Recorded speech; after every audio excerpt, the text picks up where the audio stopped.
nosotros en el último quinquenio hemos tenido algunas cosas positivas, hemos desarrollado proyectos, han habido expansiones importantes.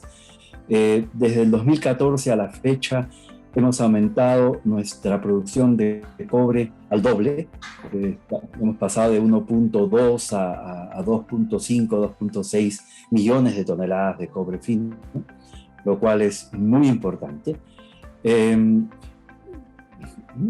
Creo que no ha sido suficiente, creo que hemos podido hacer más, creo que habían proyectos que han podido salir en este periodo que se han quedado todavía esperando resolver problemas principalmente de carácter social.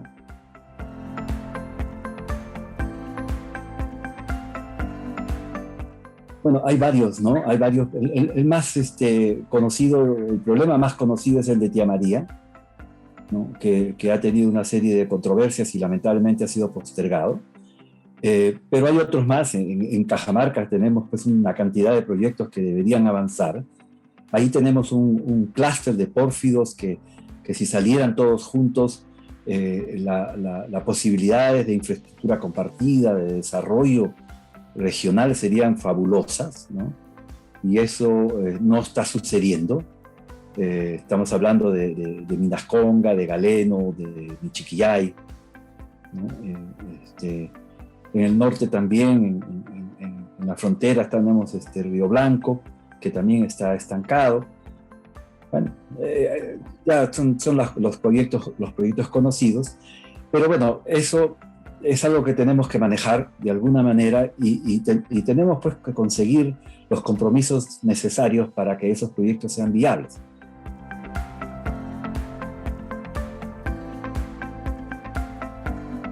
Nosotros hemos tenido, desde que empezó este ciclo, más de 80.000 millones de dólares de inversión. Estoy hablándote desde el año 95 más o menos, ¿no?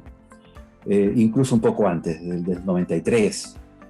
Y hemos aportado al Estado en este siglo, en lo que va de este siglo, cerca de 130.000 millones de soles en impuestos en general. Allí siempre hay que recalcar, esos son impuestos reales, eso es lo que ha recibido el Estado. Y de ello, 66.000 millones de soles han ido como canon a las regiones. Es bien importante. En este periodo mismo, incluso en los últimos años sobre todo, que ha tenido ya el crecimiento económico un impacto mayor, digamos desde el 2004 hasta el 2019, hemos tenido en el país una reducción de pobreza del 59%, casi al 20%. Entonces, ahora, claro, hemos retrocedido por la pandemia. Las últimas cifras que he escuchado es que estaríamos en 30% por el desempleo que se ha generado y ya, todo el tema económico que tenemos al frente.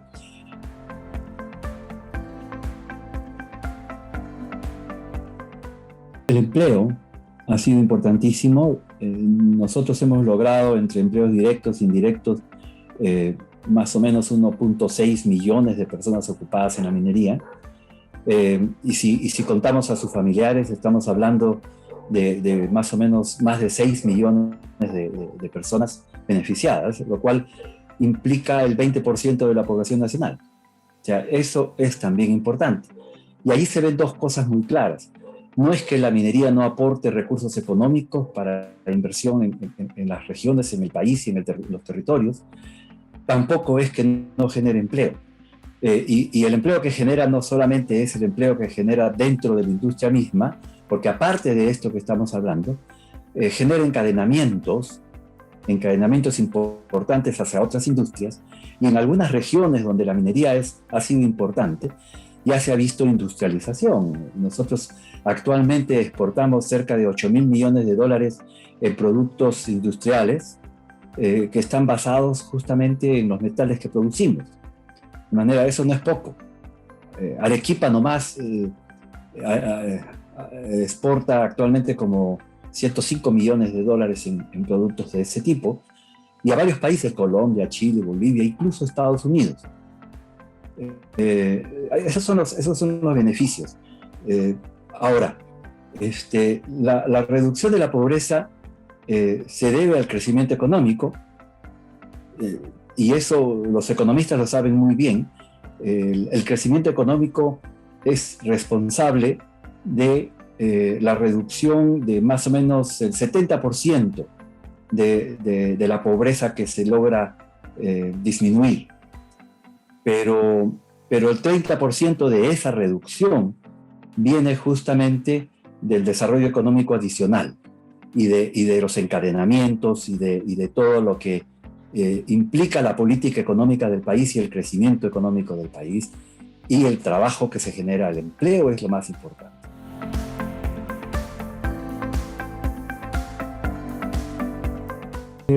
No solo los inversionistas mineros, estamos hablando del mercado en general, las agencias de análisis económico en el mundo, etc.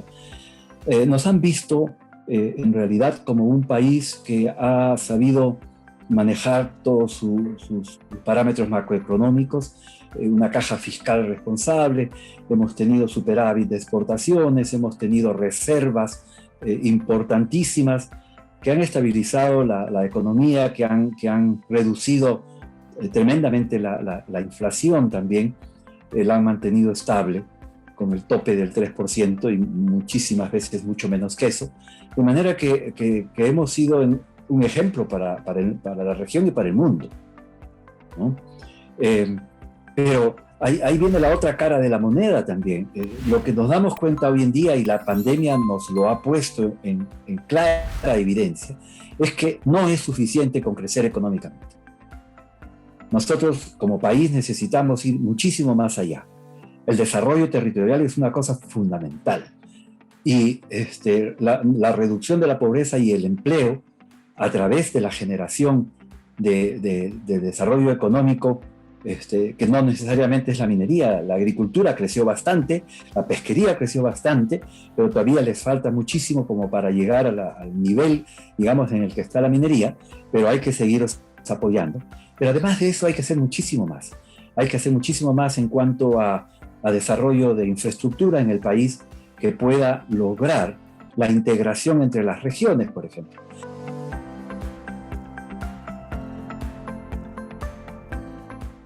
Lo primero que hay que hacer es entender este asunto y tener claro cuál es el concepto, ¿no? Si nosotros no superamos estos problemas, vamos a seguir en lo mismo, construyendo y destruyendo, hacemos algo y lo destruimos. Y ahora estamos ante una disyuntiva parecida a esa, todo el tiempo. Cada 5 años estamos en lo mismo. No nos logramos poner de acuerdo. Si no nos ponemos de acuerdo, no vamos a ir a ningún lado. No importa quién gane, no vamos a ir a ningún lado, porque vamos a estar siempre en conflictos.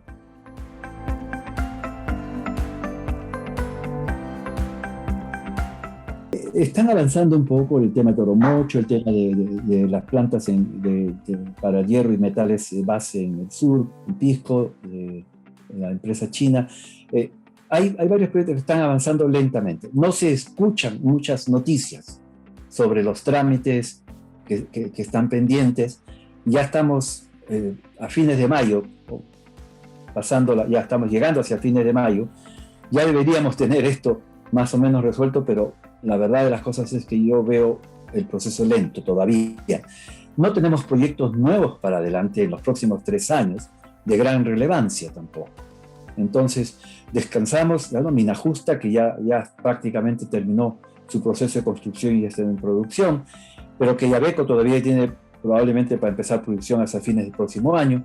Pero después de eso no tenemos nada grande hasta dentro de 3 años más o menos, ¿no? Tendremos, por supuesto, Tía María, ojalá que pudiera salir. Pero el problema está, Mónica, en que las oportunidades se presentan y las aprovechas o las pierdes. Y lo que te decía hace un momento es bien cierto. O sea, si tú miras las proyecciones de precios del cobre, vamos a hablar de algo concreto. Cochilco ha pasado su proyección del año 2021 de un precio de $3.30 por libra a $4.30 por libra, ¿no? Y tenemos una serie de entidades en el mundo que están especulando o analizando las variaciones del precio del cobre hacia adelante, ¿no? Y hemos visto, lo primero que hemos visto es que se dijo que para el 2025 el precio del cobre iba a estar a $10.000 la tonelada, lo cual equivale más o menos a $4.50, $4.60 por libra, ¿ya?